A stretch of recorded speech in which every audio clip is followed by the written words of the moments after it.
Hub replacement.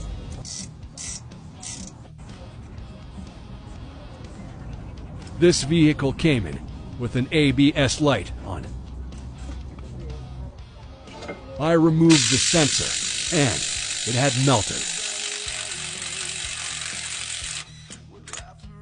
Pads were okay, so it can only be the bearing.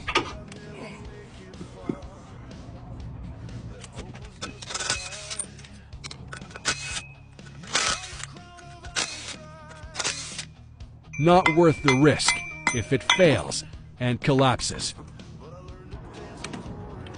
So that gap, I'm guessing grease is escaping there when it's dried the bearing out, causing it to overheat.